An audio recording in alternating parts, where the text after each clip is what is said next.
It's 8:08, and now is a time when people across the state are facing some pretty tough challenges. From the wildfires we are seeing near the Grand Canyon to inflation, and they are looking to our state leaders for support and relief and, of course, some answers. So this morning, joining us here live in studio with a big announcement for Arizonans is Governor Katie Hobbs. So we do thank you for being with us here on Today in AZ.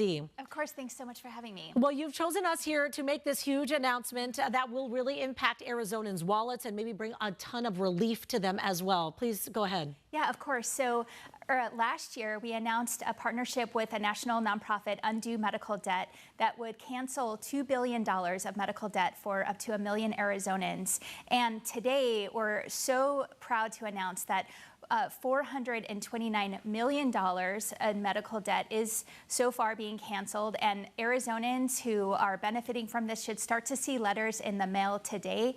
It's going to impact this first round is over 350,000 Arizonans. So if you get a letter like this in the mail, make sure that you open it. It means your medical debt is being canceled. Wow, that is going to be huge. So here we've got a close-up look of what this envelope looks like so that you can see it and get that sense of relief for you here. This is going to make a huge impact. We know especially recently regarding a ruling about medical debt being taken off of credit reports. That's not going to happen anymore, but this may give them some comfort. Right, absolutely. And this is going to the Arizonans who can least afford this huge medical debt. And so many Arizonans are struggling with medical debt that is a huge burden. So folks who are under 400% of the federal poverty level, or folks who are paying more than 5% of their income in medical bills will see this kind of relief. Yeah, that is just amazing. And so we are going to put all of this online as well. And so if you'd like to go back and check it out and know more about who's going to qualify, and again, the letter that you're looking for, which is right here, that will come in the mail, be on the lookout for that. We've got a lot to get to as well. I mean, that is just one huge announcement that we're appreciative that you made right here on Today in AZ. But something else I wanted to talk about is on a lot of people's minds, and that's the wildfires that are burning near the Grand Canyon. We've lost a lot of structures so far, and having started days ago, I mean, back on July 4th, really no containment, little to no containment here. What happened in your eyes as the leader of the state? I mean, what have you learned? Well, first, I want to say that we absolutely support the firefighters on the ground who are doing a heroic job. And the first priority is making sure that we get this fire contained and suppressed and put out. When the fire started, the decision was made, this was at the federal level, to manage it as a controlled burn. And this was made under conditions that are not favorable. It's the hottest, driest part of the summer.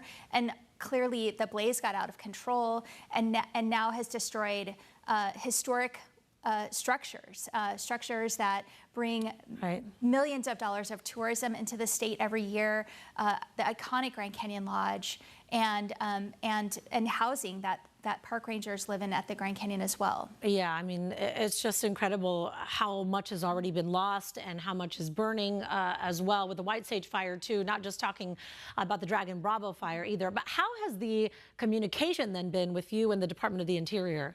Well, we we publicly called for an investigation. Obviously, again, top priority, making sure the fire is contained and put out. But Arizonans are concerned and they want answers about why the decisions that were made. And of course, any investigation should look at how we can avoid something like this catastrophic loss happening in the future. Yeah, I mean, what do you believe was behind the decision? Because when you look at forecasts, you know, and we have our own, you know, experts here in-house talking about winds potentially whipping up and how the Grand Canyon really does create its own weather pattern there.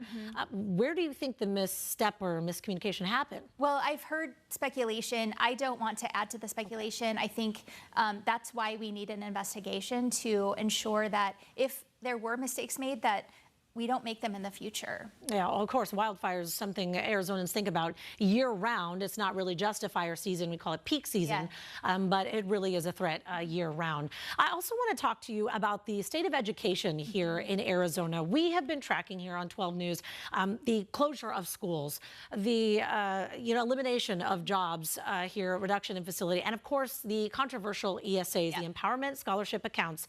Most recently, our I-team doing an investigation finding more than $400 billion in that ESA money sitting in accounts right now of taxpayer dollars.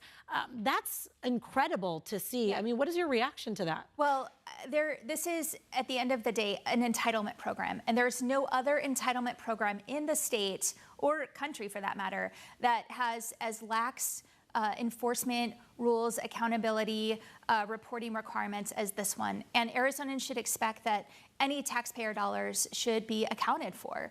And the ESA program should be no different. I've called for guardrails. I've called for additional reporting requirements. I've called for income caps on who can get them. And those calls for accountability have stalled at the legislature, but it doesn't mean that I'm going to give up trying.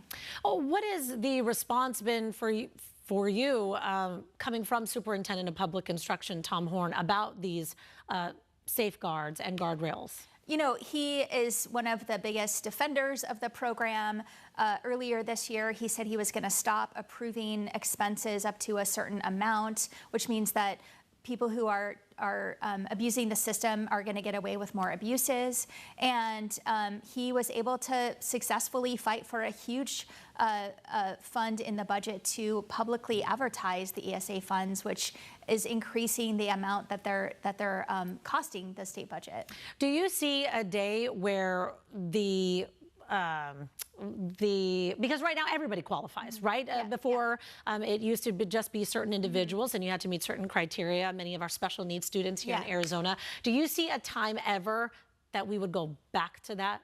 Well, that has been one of my proposals, that we go back to the original intent of the program, helping kids with special needs who are not having their needs met in our public schools, kids in failing districts or schools, but obviously that's not the case anymore, and it's become $1 billion boondoggle, and we need to put some restraint on it, whether that's income limits or going all the way back to the original intent of the program. Because judging by the numbers here, it is a very popular program that many Arizonans do take advantage of. So I imagine it's kind of hard in a way to put the toothpaste back in the tube here, but you're proposing just some kind of common sense measures here, maybe some income limits and other.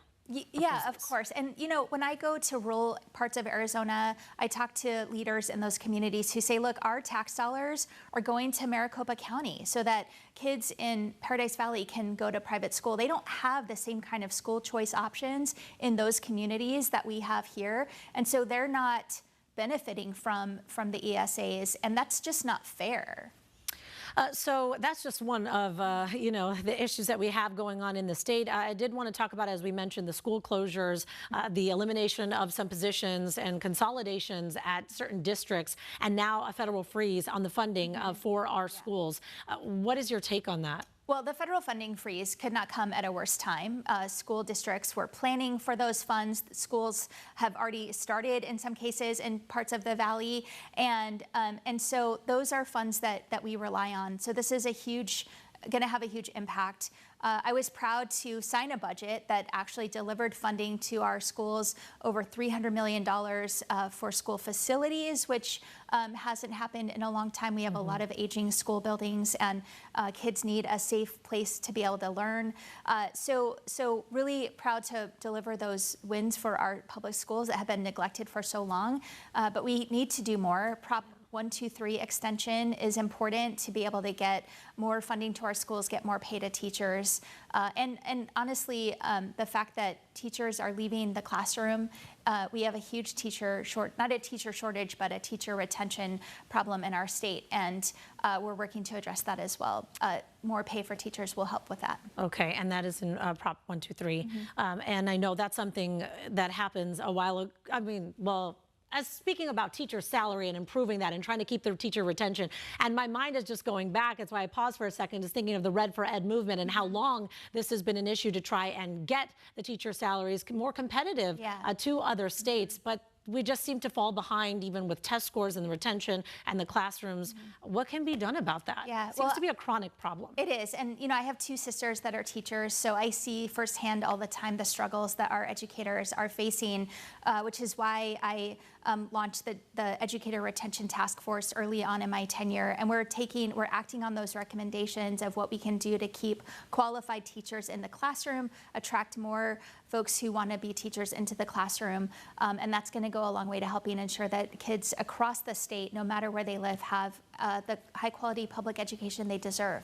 So you do visit a lot of rural areas across Arizona. How are you seeing the teacher retention issue that we have, and also the cuts to funding here affect those areas? Because here in Maricopa County, it looks a lot different.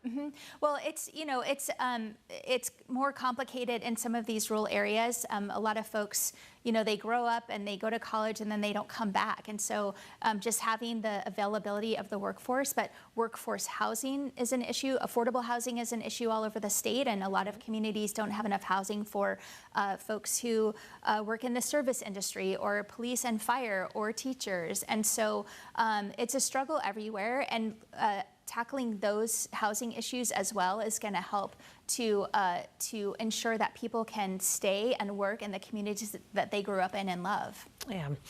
Well, I appreciate you making time for us this morning, and I just want to recap some of our conversation. If you're just joining us now here on 12 Plus, Governor Katie Hobbs making a huge announcement regarding medical debt. And if you would like to recap just quickly for our viewers. Yeah, of course. We are announcing today that $429 million of medical debt is canceled for over 350,000 Arizonans. So if you're one of those folks, you'll see an envelope like this in your mail. Make sure you open it because it means your debt is being canceled. And we're very excited to deliver this relief for Arizonans. All right. And also we will see what comes out of the wildfires and the response and the calls for an independent investigation into what happened there. Governor Katie Hobbs, thank you so much for making time for us this morning. We really appreciate it. Thanks.